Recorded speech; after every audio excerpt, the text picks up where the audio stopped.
What's going on, everybody? Jason here, bringing you another cool video. This is going to be technically part 2 of the Rockville Shaker 8 sub box that I bought. What we're going to do is make a better box for it. Go back and watch my video. It's just a few videos before this on the buying, setup, and review of the Rockville Shaker 8. It's a sub, somewhat specifically designed for a recording studio. You can use it for a home theater. I wouldn't recommend it though. I think the speaker's really good. I think the electronics and the components are everything good. However, I think the box is kind of crappy. It's kind of thin. I don't like having a hole in a sub.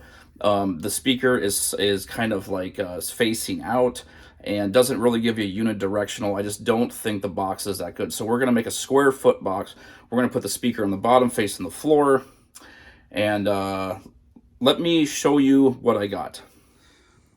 Okay, here's the wood I got over at Home Depot.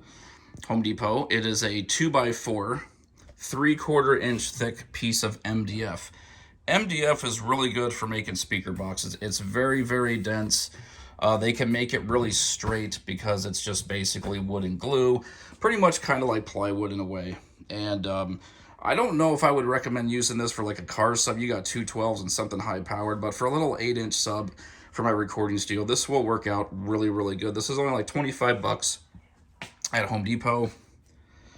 And I made sure I got me a really good piece. It's all nice and square.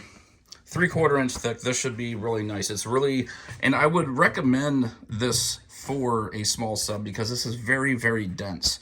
This is going to give us a nice boom. This is way more dense than plywood or the chipboard or even particle board. Okay, also, I bought these like a month ago. These are the feet. I got these off of Amazon. Gosh, they're already getting dusty out here. They've got nice rubber non-scratch feet on the bottom, which will also act as a cushion, so the vibration, you won't hear that scraping on the floor. Comes with a screw.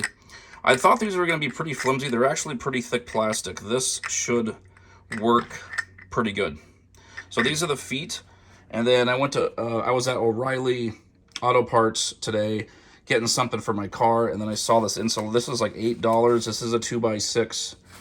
This is actually for an oil mat that you're supposed to put under your car. One side is kind of plasticky. This is nice and felty. We're going to use this for the insulation on the inside of the sub box, which will help us give even more of a nice boom instead of the echoey wood, which the Rockville Shaker 8, once we take that apart, I'm pretty sure there's no insulation. All of this is going to make this sub sound really, really freaking nice. And I don't know if you noticed, but I had myself a nice custom hat made over at Lids in the mall. $55 for this freaking hat. I didn't think it was going to be that much, but I got my YouTube logo, MTD, Metal Till Death. Pretty cool hat. Anyway, it is a beautiful day right now here in Mesa, Arizona. It's only like 72 degrees. It's overcast. It's beautiful. So we're going to get to work on this project and make a square foot box for our sub. Let's get to work.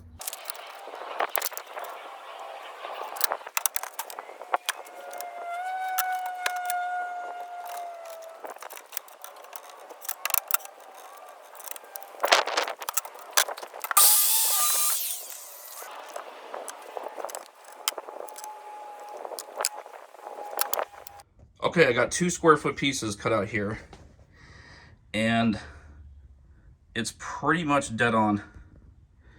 And it's okay if it's off a little bit. This is MDF. It's going to sand really, really easy, but this will be the top and the bottom.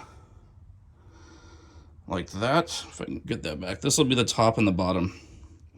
And then we'll cut the sides. And the sides are going to have to be a little bit smaller basically, because they're going to sit inside on here, and I'll have to measure that and get the exact measurements for that. If you saw when I was cutting with the circular saw, I had that other piece of wood I was clamping on. That was to give me a nice straight edge for the circular saw, so I could cut as straight of edges as possible. You definitely want to do that if you can. I would not recommend freehanding a circular saw unless you are damn good, because you want these to be as plumb, as square as possible. So let's, I gotta start doing some measurements, and then we'll cut out the the sides. Okay, so I went ahead and measured 3/4 of an inch in all the way around because the sides are going to sit on top. And so what we've got, I'm going to do 2 more square foot pieces. That'll be one side, and then the other smaller ones are going to be 10 3/8, I believe. So we'll do 2 12 by 12s and 2 12 by 10 3/8, and then those will be sitting right there and right there, and then there'll be 2 that go all the way across.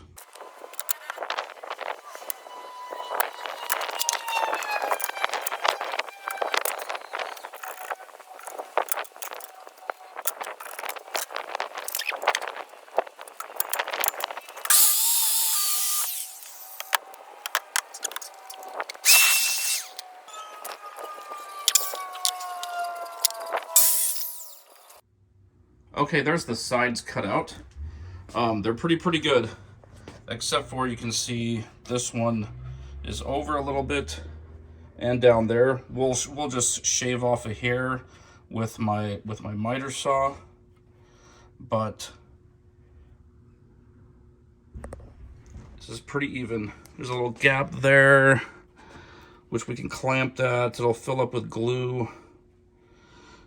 This side maybe, yeah, this side's a little sticking out too. We'll plumb this one. We'll take a little edge off with and you know, we'll have to shave a little bit with the miter saw, do some sanding to get it nice and square, but it'll work. Now we'll do these 2 sides.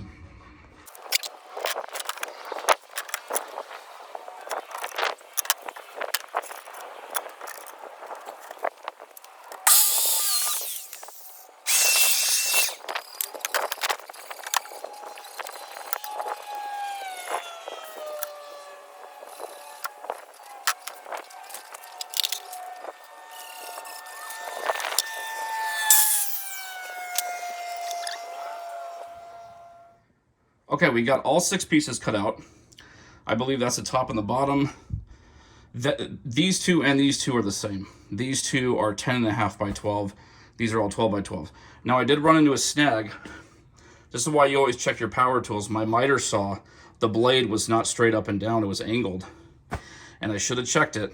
Every single one of these had one side that was at a slight angle. It was a little bit, but so I corrected the blade, and then I just shaved off just ever so slightly just to straighten it out on every single one of them. Now I'm going to see if I can mock this up, and we'll see how good of a fit we have right now. All right, we are definitely off in some places. So this piece right here on the back is flush. You can definitely see how much it sticks out over there and there. That's okay, we can trim that. But if you look at it here, this one's higher. This one is flush, and it's slightly higher there and a lot higher there. So I'm just gonna have to use my miter saw and just trim. I'm just gonna basically have to glue 1 or 2 pieces at a time and keep trimming them till they are all flush. But it'll work. Once this is all glued together and you sand it, and I'm gonna use my trim router to round the edges over, it's gonna look really, really good. Little rednecky right now, but it's gonna look good when it's done. All right, guys, we got one side gluing on here.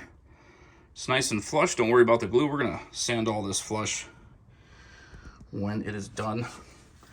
I kind of have it at an angle here, so there's actually pressure on it, so to make sure this is gluing in a perfect 45-degree angle, you can use your square in here to go like that. Make sure it's gluing right. So I kind of had to press down on it to get it to be perfect 45.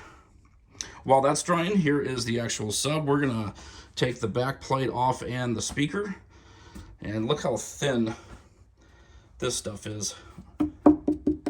It's just crap. This is gonna be so much more solid. So we're gonna take the back plate off and the speaker. Hopefully the wires will just disconnect so I don't have to actually cut anything. All right, I got the back plate off. Unscrewed that. And it looks like there is a wire you can just disconnect. Right there. But interestingly enough, this is enclosed. And I cannot get the speaker out. I unscrewed the speaker in front and it won't come out. I didn't know this was going to be enclosed. That's probably a good idea. I wonder if I can break this out and use it on mine. I'm going to have to figure this out. Alright, I got the speaker out. This is the fun part. There's a nice seal around that, which did not look like it was put on very well. Not a very big magnet. It's alright. But you can kind of see in there, there's a cross brace. That's their insulation. That's pretty freaking horrible. But they got a cross brace in there. There's the freaking stupid tube. Now, I don't know how I'm gonna get the cord. These wires are soldered onto here, and I can't pull them out over there. I might have to drill a couple holes in the back to free up to get that out of there. All right, guys, major blunder. My drill bit got a little too close to the wires, and I mean, it did help get it out, but now these I can cut. This, oh my gosh, got very close. Now I can splice that. I am gonna solder that. I'm not even gonna risk. I'll probably cut both of these down, strip that, and then I'm gonna actually solder that. So I risked that was close, because I kind of I need that. This is loose now. I hope it still works. But even if it doesn't, I mean, it's just negative and positive.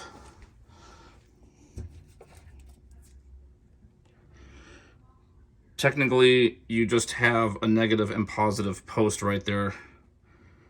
So I can still fix it. It's still fine, but close call. And make sure you keep all your screws. I'm going to reuse those. Okay, guys, I used my soldering gun. Here's my crappy soldering job. But it'll work. It ain't pretty, but the wires are connected.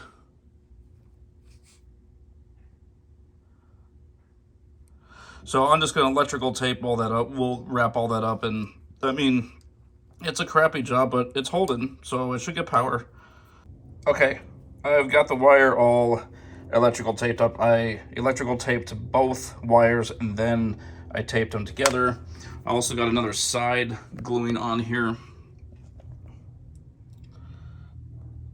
Pretty flush. Let's see if you can see the back inside. So I think I'm gonna do all the sides except for the top or the bottom or whatever it's gonna be. We're basically gonna have 5 pieces. Then I'm gonna drill the hole for the speaker, cut out the hole for the back electrical panel, and then I'll insulate the inside of it the best I can before we put one final top on it. But so it's just kind of a waiting game now. I gotta kind of glue one side at a time, wait about 45 minutes or so, then do the other one. All right, we got 5 pieces glued. We got this all glued together, just one more. So what I'm gonna start doing is I'm gonna cut out the hole for the back plate, and then I think that is gonna be the bottom. Actually, that needs to be the bottom. So yeah, we're gonna cut out the hole for the back plate, and then we're gonna cut out the hole for the speaker to fit into. Okay, cut the hole. The back plate circuit board fits perfect. Let me put that down. There's the hole. And what you do is you just drill a 1/4-inch hole in each corner and use a jigsaw, and then cut it out. And we'll do that on the bottom for the speaker hole.